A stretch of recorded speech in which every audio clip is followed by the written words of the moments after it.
Welcome to episode 206 of the XS Noize Podcast, where we focus on in-depth interviews with musicians, artists, and people involved in the music industry. I'm your host, Mark Millar. Thanks for listening.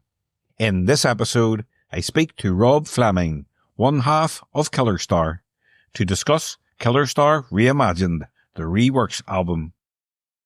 If you missed the previous episode, I spoke to Tony Mortimer to discuss the 30th anniversary of the East 17 Christmas classic, Stay Another Day. So check it out, and if you like the podcast and would like to support it, please subscribe for free on your favourite listening platform, give us a rating, and leave a comment. KillerStar, led by Rob Fleming and James Sedge, brings together David Bowie's trusted collaborators to blend classic rock grandeur with art rock sophistication. Following critical acclaim for their self-titled debut, the band unveils KillerStar Reimagined, a reworks album that pushes their innovative sound further. In this episode, Rob Fleming delves into KillerStar's debut album, its reimagined version, upcoming live shows, and much more. So sit back, relax, and enjoy the XS Noize Podcast with Rob Fleming from KillerStar.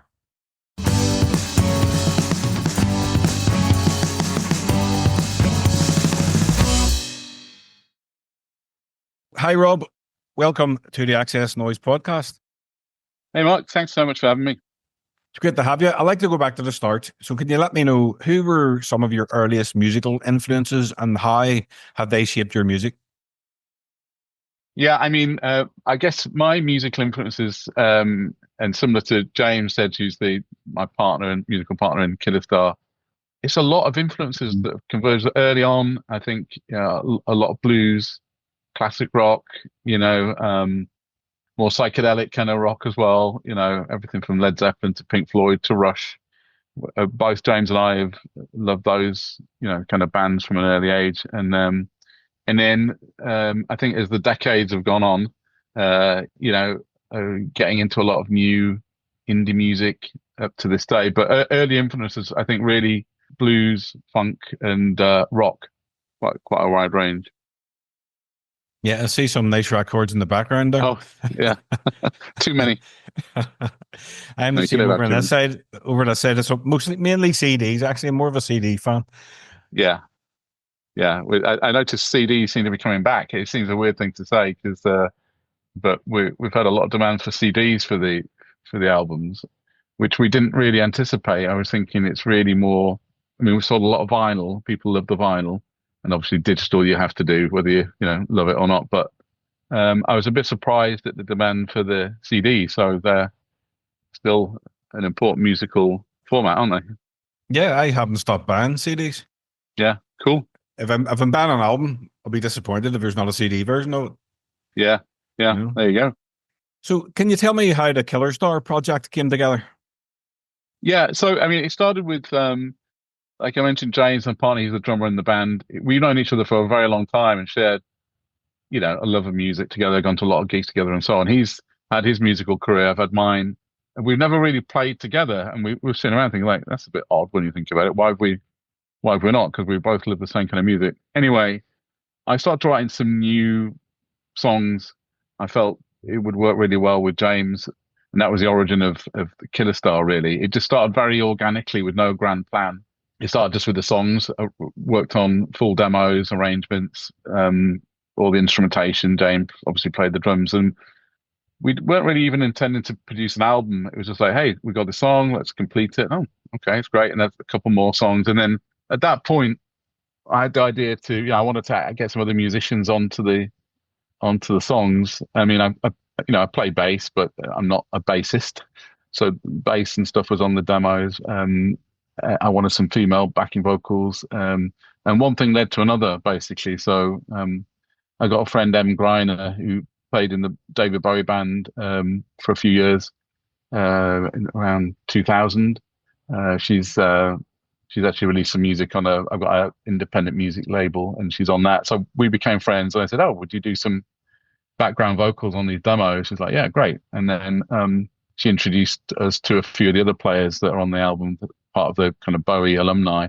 And one thing led to another, really. And then before we knew it, we suddenly realized we're making an album, and we got actually a project here that we were really enjoying. And that's really what happened. So I'm pleased the way that happened, because I think when things work organically and there's like synchronicity and little coincidences and introductions, and it all feels really nice and stress free.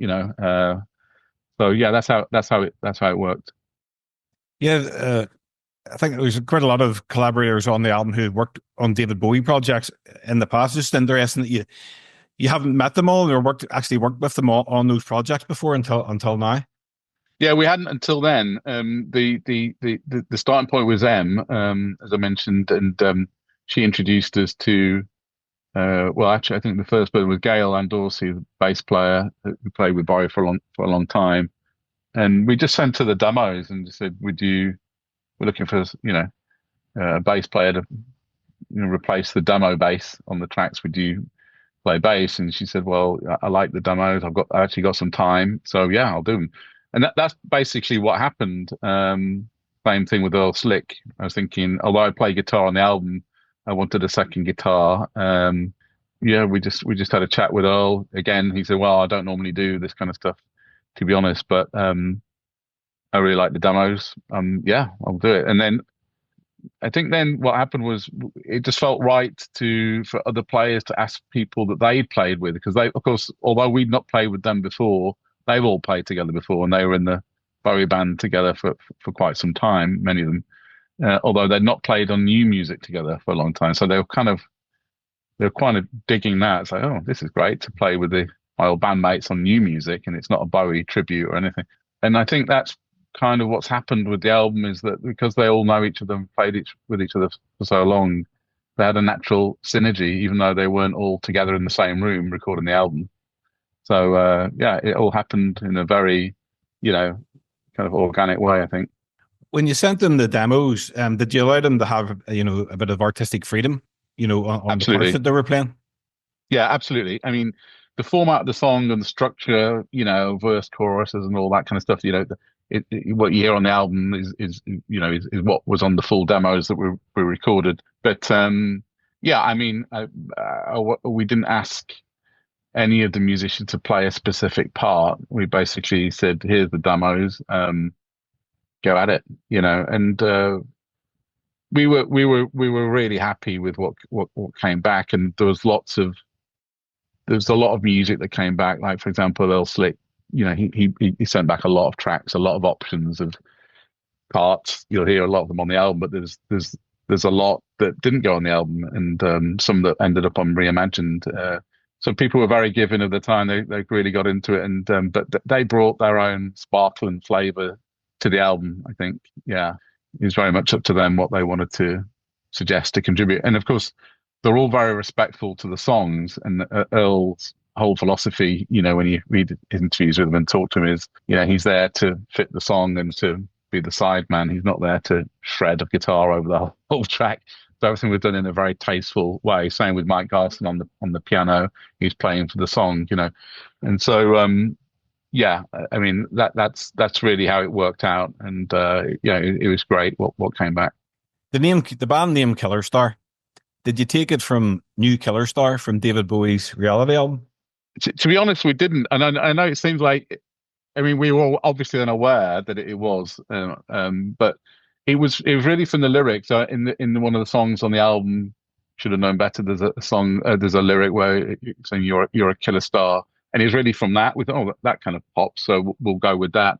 I mean, obviously, I'm aware there's a nod to the Bowie song, but and it's probably somewhat appropriate because we've got Bowie alumni on the album, but it was never, it's never intended to be in any way a David Bowie related album.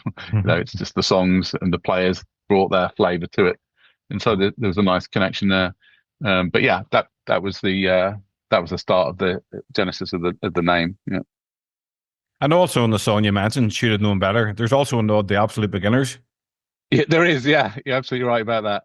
Yeah, and again, that happened in a very kind of use that word again, organic way, because I wanted some background vocals, and we wanted a little hook line, and Emm kind of came up with, you know, the exact kind of bop badoos that you're hearing on that Absolute Beginners track. It's a little nod there to them. So there's a few little Easter eggy kind of nugget bits that obviously some of the big Bowie fans have spotted.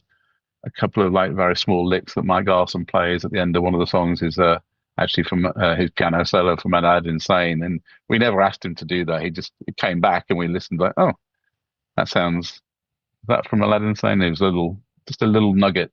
So I think that's the idea. Is really it's meant to be hints, but none of them are designed hints. To be honest, we didn't set out to do any of that. It's just basically how the songs manifested themselves with these players. Yeah, but it's nice to hear them when you're listening. You go, oh, yes, I recognize that. Yeah, you know, it's good. Well, it's really great. I mean, I as a music fan as well as musician, I mean, I love, you know, music with, you know, a lot of layers, a lot of little Easter eggs, and you know, there's just a little kind of riff that pops up and then goes away. And, oh, what's that? You know, I personally really enjoy that kind of, you know, experience, and I'm pleased we managed to get some of that into this album. Well, the album was very well received. It was released at the beginning of the year. You know, I really enjoyed it. Thank you. So how did you feel with the reception the album got? We were blown away, to be honest. I really didn't expect that reception. I mean, we thought there'd be some interest, at least to check it out, like from Bowie fans, because you know, some of their heroes are playing on it, and they've not seen them playing together, you know, on new music for a while. But we didn't expect the reception on how much people just enjoyed the album, the songs, regardless of that. You know, a lot of people who actually, you know, don't even reference that. They're like, oh, just love that. So yeah, we were really, really happy with the reviews, and I mean, reviews aren't everything, but they do. You know, anybody that says they don't care, I mean, about reviews, I think that, you know, they're lying, because we put a lot of work into it. You know, it was a big project for us. We loved doing every minute of it, and we tried to be really careful about every decision done. You know, with the mix and the packaging and everything. So the people to you know, get the reception we got is obviously really, really lovely, and you know, inspires us to do more, which we are doing. Yeah, and you're talking about the mix there. It was done by Dave Arenga. You know, he did a fantastic job. You know, I love a lot of stuff that he's done in the past. How did he get involved in the project? Yeah, no, he's really a big part of the project, especially the way we recorded the album. You know, there's quite a bit of complexity of taking tracks from the musicians who contributed from different studios and assembling them, and we had to make some choices. Like I said, we got a lot of music back about what would go in where and how things would fit. So I think the mix, we always were very aware the mix would be really important. We actually, I won't name names, but we actually went with a couple of other mixes for just a song. We just tried it out. I mean, really good mixes, but it didn't feel right to us. So we got in touch with Dave. We didn't know him, actually. I just contacted him out of the blue, because I've admired his work as well. And he's like, yeah, sure. And then he did one mix, and then came back and was like, that's it. So, you know, that's exactly what we had in mind. And I mean, I've done a lot of recordings in other bands in the past where, you know, the mix stage can be quite painful, where you're, oh, can you turn this up? Can you turn this down? Can you EQ this? Can you do that? We had to do nothing. Well, very little. You know, he just got it. And so he's been a really big part of I think, the sound of the album, to be honest. And he's such a great guy, such a lovely guy as well. He's like a no drama, you know, guy. And he's obviously done great work with Manic Street Preachers and other bands, Roger Daltrey and people like that. So we've been super pleased to have him involved. And how did you and James approach the songwriting for the album? Did you have a set process, or did it vary with each track? I mean, it's probably the same with each one. I mean, basically, I wrote the songs, and I did the full demo with the guide vocal, guitar, synth, and actually the synths that are on the album are the synths that I played on the demo as well. So we didn't re-record those. And then on the drum side, I just had drum loop stuff, you know, programmed drum loops. I'm no expert on that. And then basically sent each one of those to James, and James, recorded the drums. The way he approached the drums meant that sometimes the song, the sound of the song or the structure, no, not the structure, but I guess the vibe of the song would change a little bit based upon his drum input, which was, exactly what we wanted to have happen. So, and then all the mixed decisions, although we didn't have a lot of them to make, like I say, because Dave did such a great job, but all the back and forth on that, it was equally James and I together every step of the way. So it starts with the demo. When I've got something that I feel I'm happy to send him, I send it to him. Do you like this? Yeah, and then he lays down the drums. Yeah. How do you handle creative differences during the writing or recording process? I mean, do you have any examples where maybe a disagreement led to something unexpected? Well, that's a great question. You know what? There hasn't been any. That's what's a bit strange about this, because again, in other bands I've been in, we've had healthy disagreements on certain things musically, and that's good.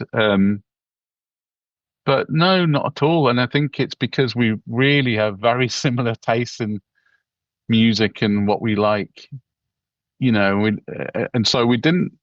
I can't think of any disagreements we had actually at all. So yet, all the time. The sound carries elements of classic rock, yet it feels modern and fresh. So how do you strike that balance between nostalgia and innovation?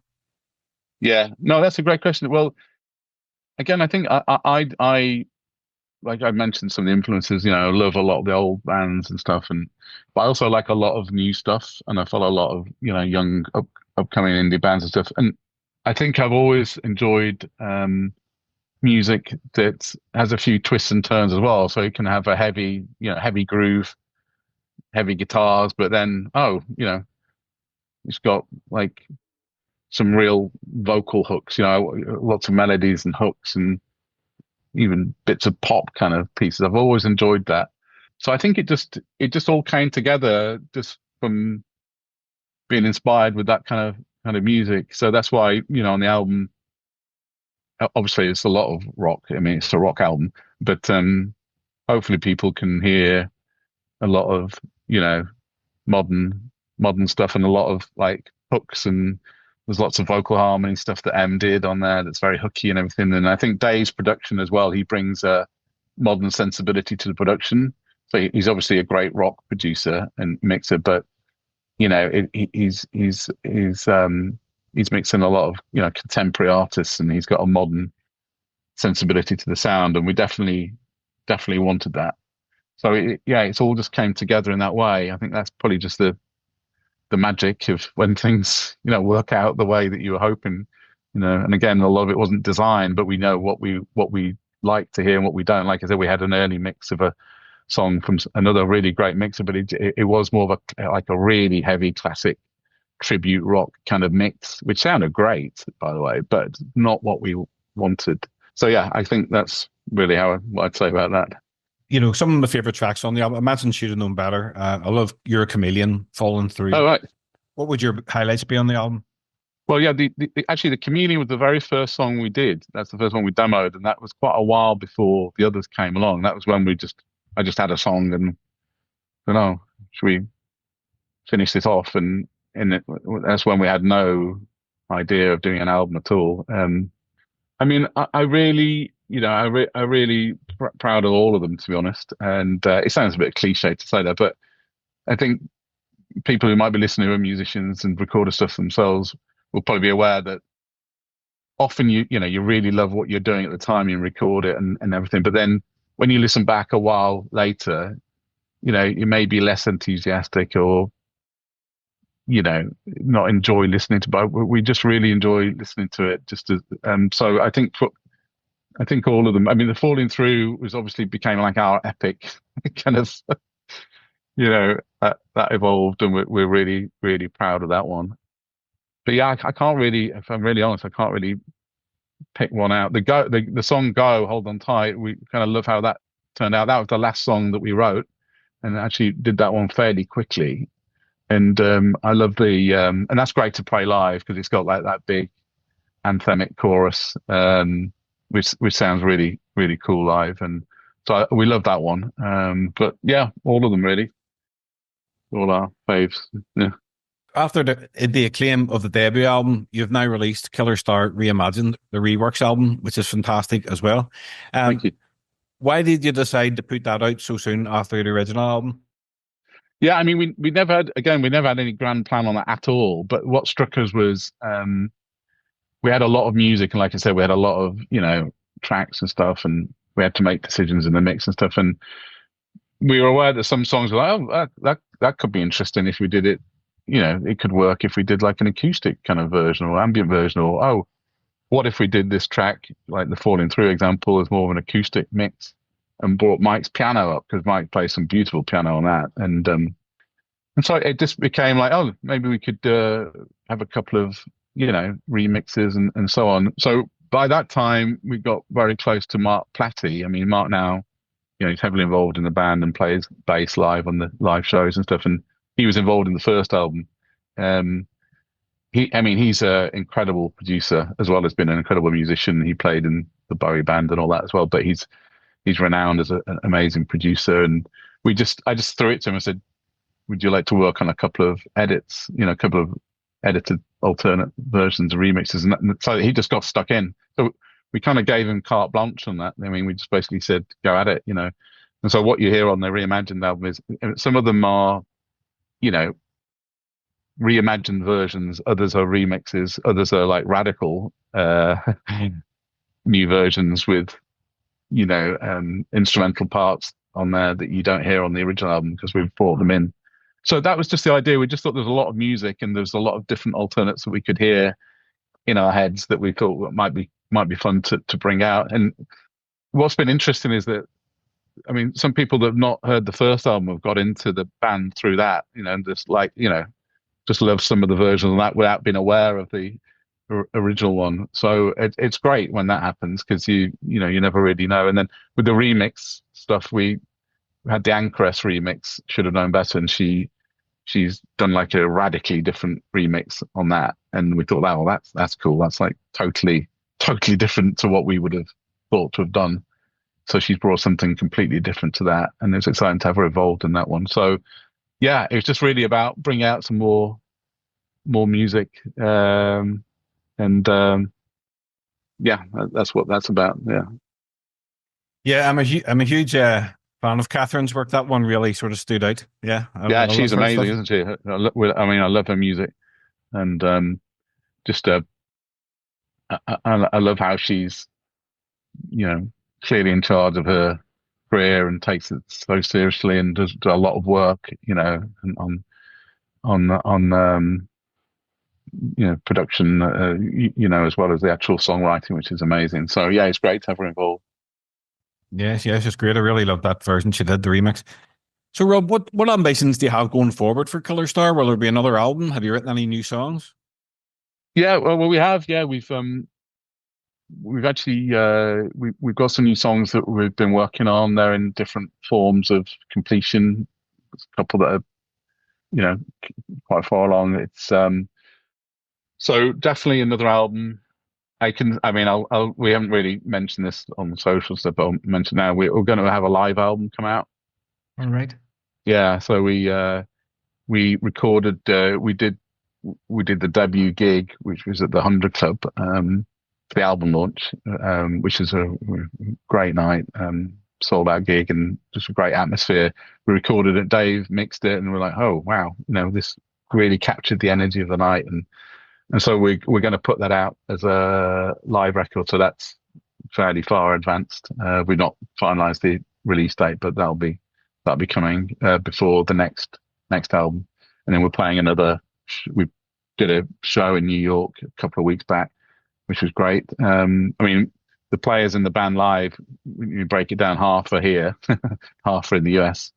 So we met our US colleagues in the band, like Mike and Mark, and Jerry Leonard stepped in on guitar, which is great to have him involved. And then we're doing another London show in March 8th. Yeah.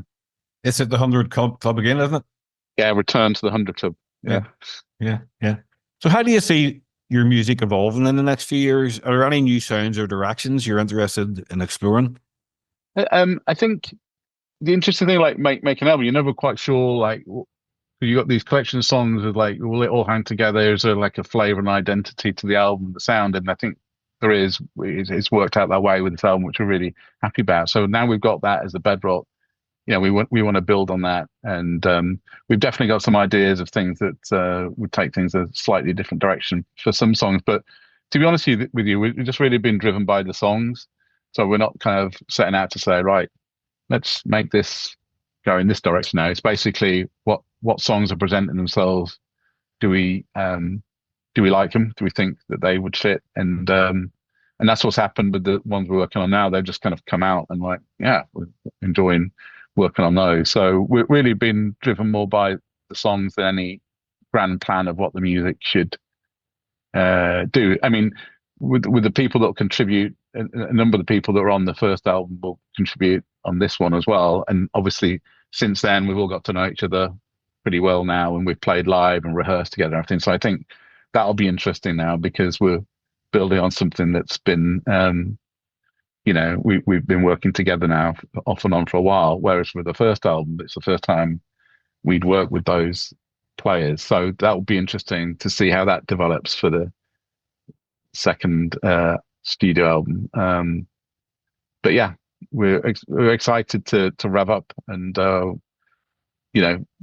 produce something new. But I think that we're not trying to put ourselves under any pressure about we've got to put an album out next year. I think we're just driven by the songs, and we don't want to put anything out that we're not super happy with. So we'll see where we end up as to what comes out when.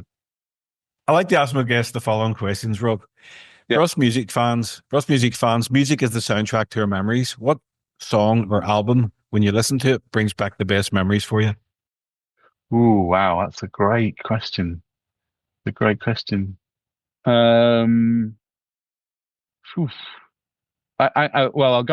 back in time. So I'd say, like, nostalgically, for me, Rush, Permanent Waves. I was in I had a hard rock kind of phase in my teens, and I remember being really excited with that album coming out. A lot of kind of evocative memories about buying that album, going into wherever it was, Smith's or something, buying the vinyl and getting excited to play it. So I'd pluck that one out. And there's so many, but that's probably one that immediately comes to mind. If you could go back and relive one musical moment from your career, what would it be? Well, I mean, I got to say, like, a highlight has been the 100 Club gig we did this year in March. I mean, that was, a magical night, just the atmosphere. And, James and I played hundreds of thousands of gigs over the years and had some great ones. But that night was very special, and there's just the atmosphere, the audience was incredible. And so I'd say that one, and hopefully we're going to do it again. Well, we are in March at the same place. Yeah. Do you have any other gigs planned beyond that? Maybe in the pipeline? You haven't announced? We will do, but we've not planned them out yet. I mean, we've definitely on social media had a lot of people pinging about, like, can you do Manchester? There's a guy saying, like, well, I'll book the gigs for you. And I definitely we'd definitely like to do that, but it's there's a lot of logistics because we got, for the players who would play live, we've got people flying in, and we've just got to make sure it kind of works. And we didn't want to get ahead of ourselves and say, oh, right, we're going to assume everybody loves the album and is going to come to all the gigs and that. So that's why we've been a bit cautious with, let's do that London gig. We didn't know if anyone would come, and sold out, which is brilliant. Same for New York. Like, well, would that do well? And it did, which is great. So now, after this next one, we're going to think about,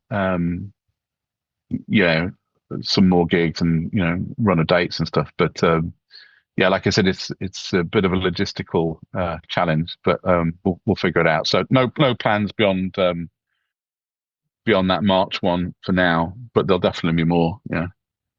Good. Is there anything you would like to mention before we wrap up, Rob? Anything else coming up in the immediate future? No, I don't think so. I mean, I've really enjoyed the chat. It's great. I mean, I love that you like the albums and listen to them and, know what you're talking about, which is great. So you've asked some great questions, Mark. Thanks a lot. But no, I don't, nothing else. Do you want to tell people where they can get tickets for the 100 Club Show and where they can buy the album? Oh yeah, absolutely. Yeah, well, yeah, thanks, Mark. So yeah, people can buy the album, well, at all good record stores. I mean, it is available in, Rough Trade and various places, but our label, we're on a Vintage League Music independent label. They've got an online store, so everything's on there. Because I know that a few other places, it's a bit more variable as to whether something's sold out. People keep saying, oh, they can't get the gold vinyl. Well, that is in stock on the, well, there's not many left, but there's the gold vinyl that's on the store. So that record label store is vintageleaguemusic.com. And then for the 100 Club, it's on wegottickets.com or the 100 Club website, or I think via our band website, which is killerstarBand.com. Well, thank you very much, Rob, for the chat. I really, really enjoyed it. Brilliant. So great stuff. Thanks so much, right, Mark. I appreciate it. Okay. Thank you. All right. Take care, mate. See you. Bye. Take it easy, bye. Rob. Bye-bye. Bye. Bye.